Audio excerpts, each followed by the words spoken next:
We are overcoming by our testimonies and the blood of the Lamb. I don't even want to glorify my testimony. I want to glorify the blood of the Lamb, because it was the blood of the Lamb that kept me when doctors said I had systolic heart failure. It was the blood of the Lamb that kept me when I couldn't keep myself. So as I woke up this morning and looked in the mirror, I said, we glorify Satan too much by saying, oh, Satan is whispering in my ear. Oh, Satan made me do it. I said, man, I am my worst enemy. And self-control must start somewhere.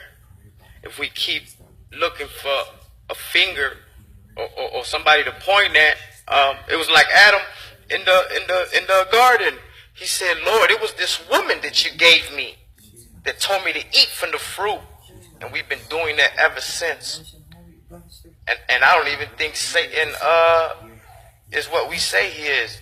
The Bible says he prowls around like a lion, but he's lying because he's like it.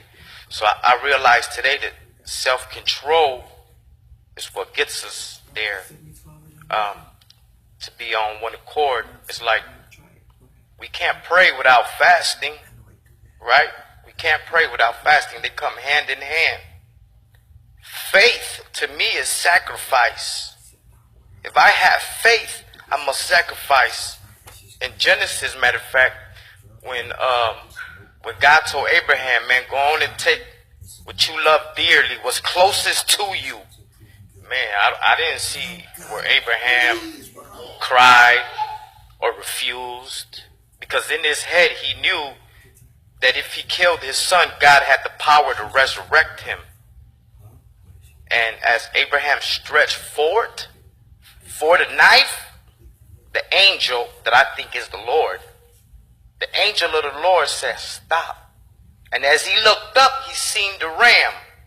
As he looked up, he seen the ram. But before that, Isaac was like, where is it? Abraham said, the Lord will provide himself a lamb. Well, he himself is that lamb. But what I got out of that was that if we take what we love and what is most dear to us, then the Lord will provide himself. He will manifest himself if we let go of what is dear to us. And he's so faithful, not faithful because guns jammed, not faithful because I got brought back to life over and over. He's faithful because he searches the hearts. And everybody here is not late for nothing. You're not early for nothing. You're exactly where you're supposed to be. But yet we live our life in havoc, like if we're late or we're in a hurry. Everybody's where they're supposed to be. And he's so faithful because as I seen true love, spending time with Alan Shepard, I seen the love that him and his mom had. So it made me want to cry out to the Lord for my mom. I said, Lord, I want my mom. I got so much making up to do. Lord, I cried for 2 days.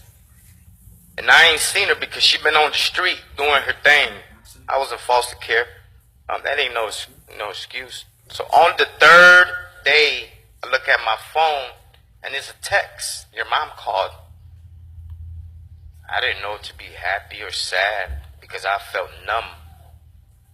So God is faithful. He says, just desire it.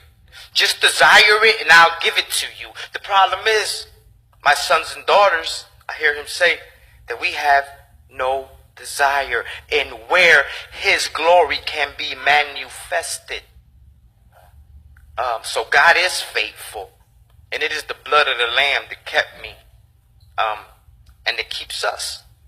Because we are coming to be in fellowship. The Bible says that we go to the congregation, to the church on the first day of the week, to see which part of the body lacks. Where do you lack?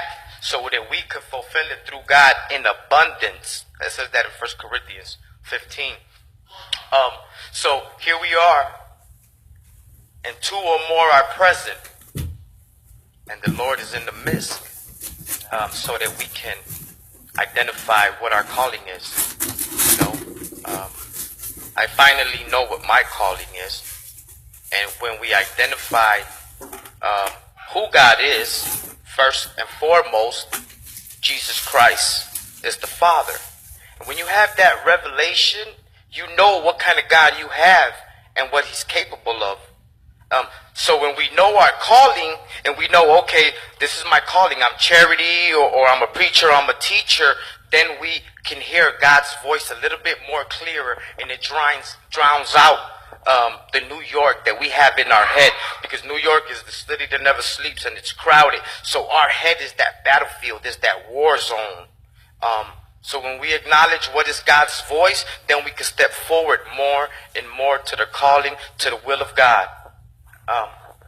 So I just want to encourage you guys, if anything, first to find out who God is, and second to find out what our calling is, because we all have a place in the body, all of us. God bless you guys.